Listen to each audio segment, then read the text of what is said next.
Hey guys, what's up? My name is Carolyn McKnight and welcome to Faithland. Today I will be creating a DIY burlap memo board.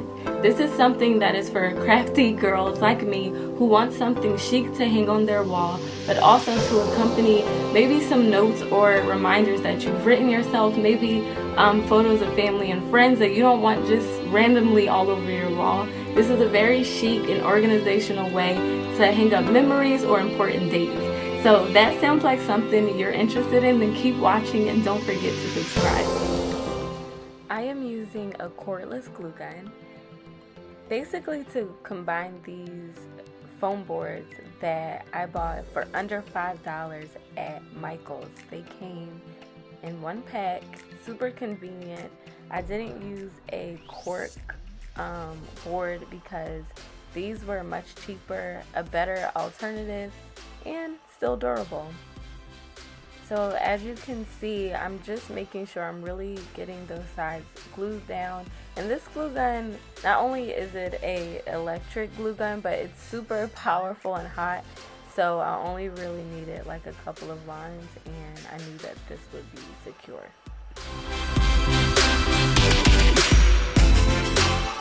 So here you guys will see me lining up the fabric and cutting off any extra pieces. I'm just making sure that there's not too much overlap, but just enough that it will add the right amount of tension. And after this, I am going to like iron the fabric out so it can be straight and not all wrinkly. And I use two pieces, so it's like this little wrist design in the middle of the board, and I didn't plan on it being like that, but it actually turned out really cute. So here you'll see me adding both of the pieces together, and I had already ironed them. And now I'm just laying them down on the board, making sure it's aligned properly the way I want it, and it literally looks good because I want it like this kind of like boho, you know, rustic chic type of vibe, not anything too like neat. So turned out perfect. So now I just flip the board over and I'm starting to measure the back to make sure that there's enough overlap to glue down and enough so that the front of the board will be tight. So that's all I'm doing, is a little measuring.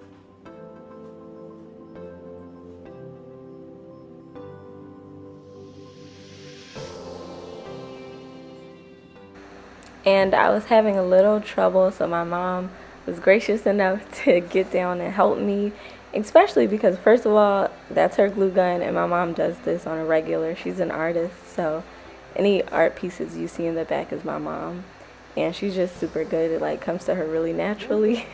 And I like creating things too, but my mom is the GOAT, so thanks, Mom.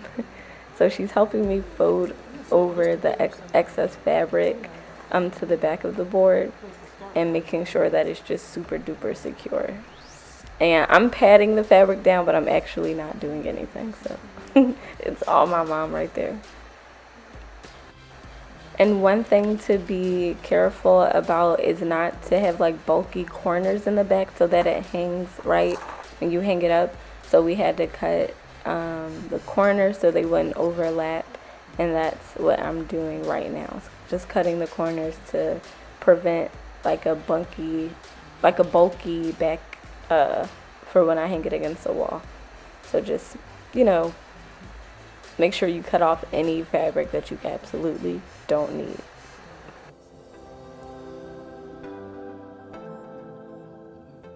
And here's another angle of the cut fabric, and my mom just really securing the back and gluing it down. And it looks pretty good, and hopefully you can see what I was talking about before. There's no bulkiness in the corners. And so now I'm simply just about to do the same thing to the top of the board and the other side. What I really loved about having this electric glue gun was that I didn't have to worry about constantly replacing the glue sticks. It was just on, it was continuous.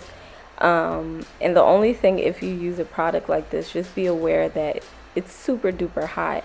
So instead of like using my hand to space it out, I used a paintbrush, which my mom recommended, and it worked perfectly, and there was no air bubbles or bumps. And so that's what I used to ensure that the glue itself was smooth underneath the canvas. So I'm literally just securing the back, and I do the same exact thing to the other piece of fabric. And yeah, the back doesn't have to be super perfect. As you can see, it just has to be able to hold down the front really well. And guys, honestly, this project was not hard at all. It was super duper easy. I will say it took a lot of attention to detail, but other than that, it was super easy, fun even. And I think like I want to do another board, and my other board I think will even be better than this. But for now, I really like this as my first DIY project, and I hope you guys are enjoying it. And if you haven't by now, if you're still watching, then I mean, subscribe. You're still watching. We're 6 minutes in. Just subscribe.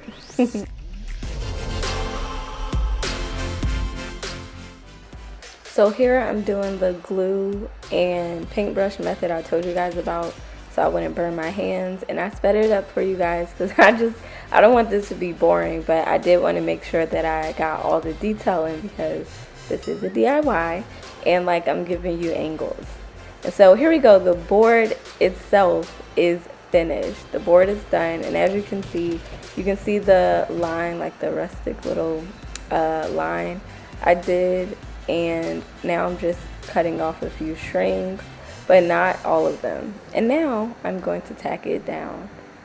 I have some brass pins that my mom had, and I'm using like this retractable measuring tape that my mom also had to make sure that they're even. And honestly, this was the most nerve-wracking part out of all, because I'm a tiny bit of a perfectionist, and it was fine here, but then when I wanted to add more pins, that's when it got a little challenging.